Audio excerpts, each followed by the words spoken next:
পানি ফেলাইয়া রব্বে কারীমের কাছে কাঁদবে আর বলবে মালিক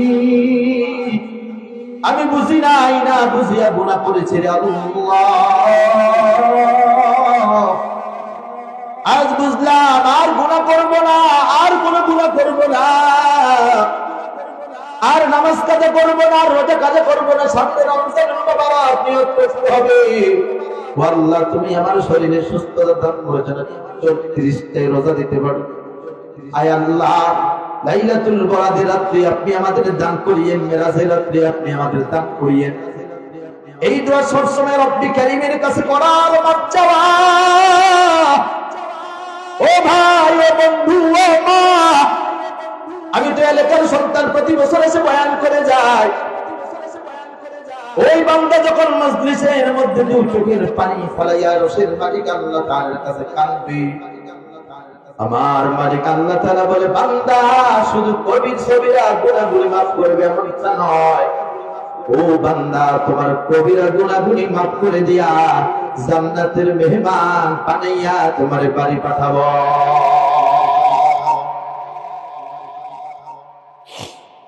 মুসলমান বাপজাননি আমার যেহেতু পাশে একটা কবরস্থান এই কবরস্থানের কবরবাসীদেরকে স্মরণ করার জন্য আজকে বয়ানটা করব যদি আমার মালিক আমারে তৌফিক দেয় অন্য কোন বয়ান করব না শুধু মৃত্যুর কথা আপনাদেরকে আমি স্মরণ করে দেব বাজার আল্লাহ তাআলা মানুষ বানাইলেন পৃথিবী বানাইলেন দুনিয়া সৃষ্টি করলেন মাখলুকাত বানাইলেন বানানোর পর রব্বি কারীম আল্লাহ তাআলা জানায় দিলেন কুল্লু নাফসিন যায়িকাতুল মাউত আল্লাহ জানায় দেন দুনিয়ার মানুষরা প্রাণীরা তোমরা যতই দৌড়াদৌড়ি করো না কেন যতই ছুটাছুটি করো না কেন তোমরা যদি আসমানেও যাও সপ্তম আসমানের উপরে থাকো সপ্তম জমিনের নিচেও যদি থাকো তোমরা যদি কি করো একটা গ্লাসের মধ্যে ঘর বানাইয়া ওই গ্লাসের মধ্যে আবদ্ধ অবস্থায় থাকো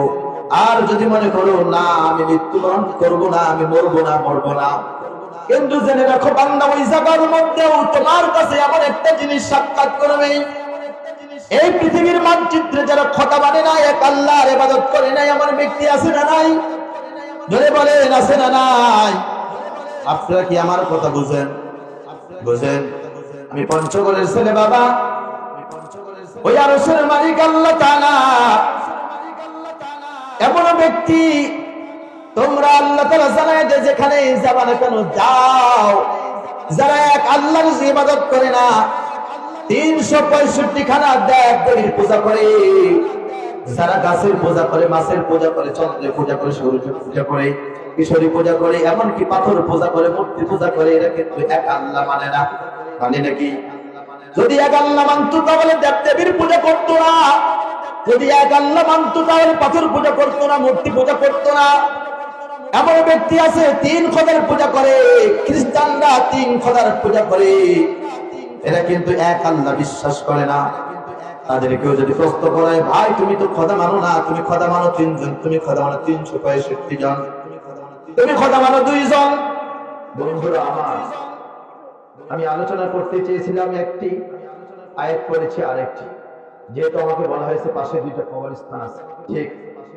কবরস্থান আছে পাশে এই কবরস্থানের উদ্যোগেই তো আজকের এই প্রোগ্রামটা নাকি এই মাহফিলটা আমাকে সেভাবে বলা হয়েছে এজন্য এই প্রোগ্রাম আজকে যেন কবুল হয় এই যুবক ভাইরা এলাকার বাবাজিরা বন্ধুরা আমার মায়েরা বোনেরা পর্দানিশী বোনেরা অনেক কষ্ট করে আজকের প্রোগ্রাম সফলের জন্য আয়োজন করেছে যেন সফলতা পায় এই জন্য কবরবাসী থেকে শুরু করে এলাকার সমস্ত বয়স বৃদ্ধ যুবক বৃদ্ধ সকলের জন্য আজকের দোয়ার পরে ইনশাআল্লাহ আমি আমার আলোচনা শুরু করবো আল্লাহুম্মা আমিন ربنا ظلمنا أنفسنا وإن لم تغفر لنا وترحمنا لنكونن من الخاسرين يا أرحم الراحمين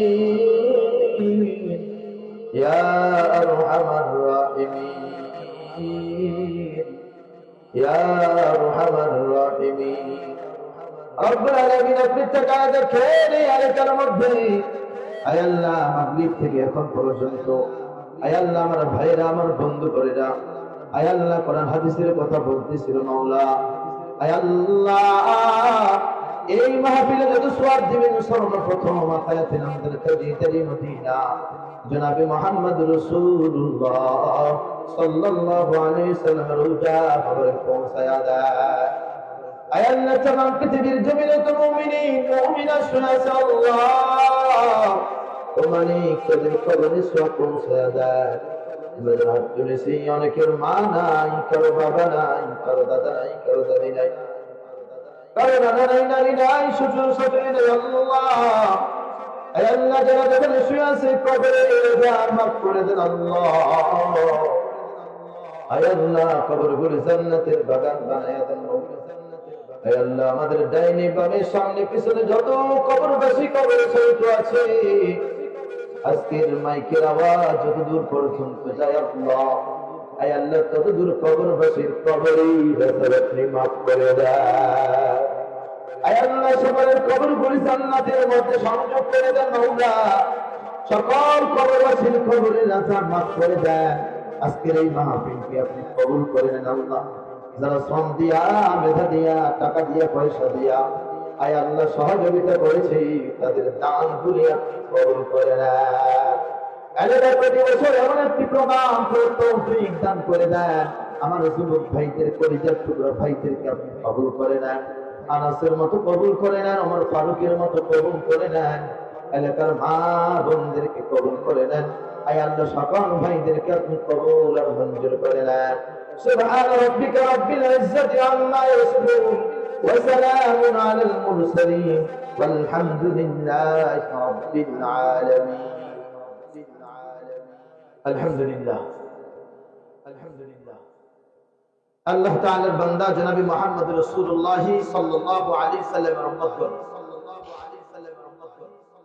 রব্বুল ইজ্জাতের দরবারে শুকরিয়া আদায় করছি যে আল্লাহ তাবারক তাআলা এই কনকন শীতের মধ্যেও আল্লাহ তাআলা যাচাই করে বাছাই করে মহব্বত করে নির্বাচিত করে লাখ লাখ কোটি কোটি মানুষের ভিড়িভ্রান্ত থেকে আমার এবং আপনাদেরকে আজ এই মহতি মজমায়ে জান্নাতি বাগানে তথা দুনিয়ার মধ্যে সবচেয়ে শ্রেষ্ঠ মজলিস আজকের এই ওয়াজের মাহফিল, এই শ্রেষ্ঠ মজলিসে আমার এবং আপনাদেরকে কিছু সময়ের জন্য যে আল্লাহ তাআলা ধরে ধরে এই জান্নাতের সামিয়ানার নিচে বসায় দিলেন, আপনারা ওই আল্লাহ তাআলার উপরে খুশি না বেজা?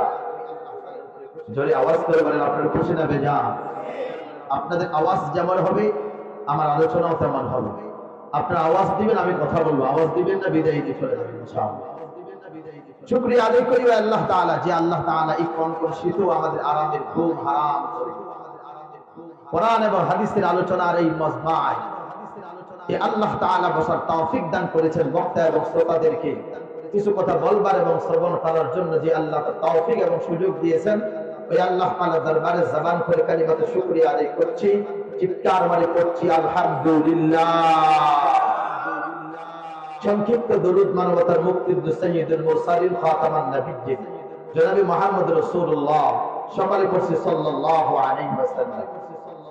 প্রিয় ভাই সকল, অনেকে মনে করেন অনেকে আসছে আজকের এই মজলিসের মধ্যে এই মাহফিলে কেউ বক্তার কণ্ঠ শোনার জন্য আসছে, কেউ দেখার জন্য আসছে, কেউ আবার অনেক রকম মন্তব্য করেছে আজকের এই প্রোগ্রামকে নিয়ে। আসলে আমরা যতই চেষ্টা করি না কেন কিছুই হবে না যদি আল্লাহ তাআলা না চায়। আর আল্লাহ তাআলা যদি চায় তাহলে সকল ষড়যন্ত্র থেকে অপেক্ষা করে আল্লাহ ওই প্রোগ্রামকে সাকসেস করে দিতে পারে। ঠিক কিনা জোরে বলে?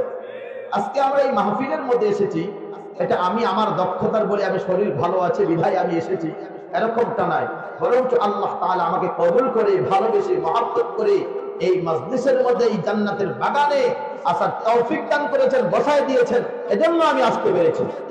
কি বলেন ঠিক না? আল্লাহ যাকে ভালোবাসেন তাকেই কিন্তু নেকের কাজ করার তৌফিক দান করে। আল্লাহ যাকে ভালোবাসে না তাকে ওয়াজের মাহফিলে নিয়ে যায় না, রাস্তায় রাস্তায় ঘুরে বেড়ায়।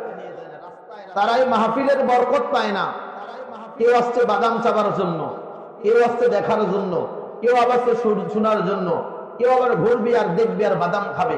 ও ভাই, সারা জীবন তো বাদাম খাইছো, সারা জীবন তো চা খাইছো, সারা জীবন তো জীবনটাকে শেষ করে দিছো, কিন্তু এই জীবন তো দেখতে দেখতে দেখতে দেখতে কবরের দিকে যাইতেছে। কি বলেন ঠিক ভাই? এই চায়ের দোকান তো কিছুক্ষণ পরে থাকবে, এই পানের দোকান তো 2, 4, 5, 10 ঘন্টা সারা রাত পর্যন্ত পঞ্চগড় বাজারে পাওয়া যাবে। কিন্তু এই মাহফিল সারা রাত পর্যন্ত হবে ভাই। হ্যাঁ, এই মাহফিল আগামীকাল পাওয়া যাবে না, আগামীকাল পাওয়া যাবে না।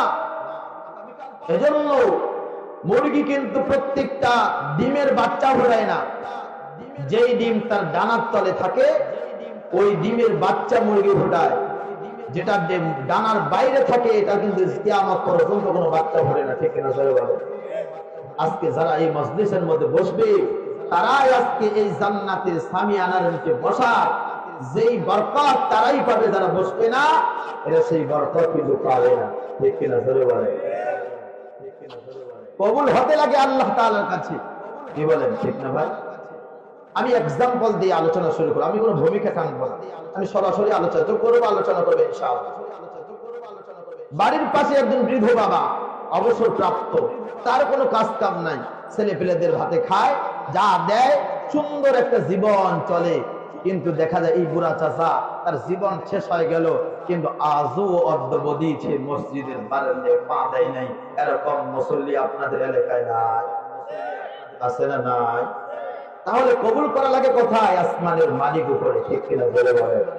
আবার দেখা যায় এই বাড়ির এলাকার পাশে এমন ব্যক্তিরা আছে যার অবসর তো দূরের কথা, এক গ্লাস পানি খাওয়ারও সময় এত ব্যস্ত, পুরা পরিবার পুরা ফ্যামিলি চালাতে হয়, রিক্সা চালায়, ভ্যান চালায়, মানুষের বাড়িতে কামলা দেয়, খেতে খামারে কাজ করে।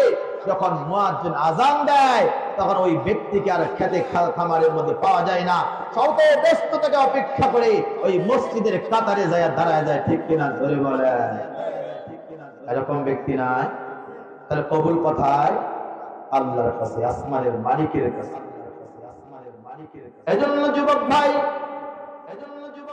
যারা আজকে মজলিসের মধ্যে আসবে তারাই আজকে নিয়ামতের ভাগীদার হবে, দুইটা পুরস্কার পাবে। আল্লাহ রাসূল বলেন তারা দুইটা পুরস্কার পাবে।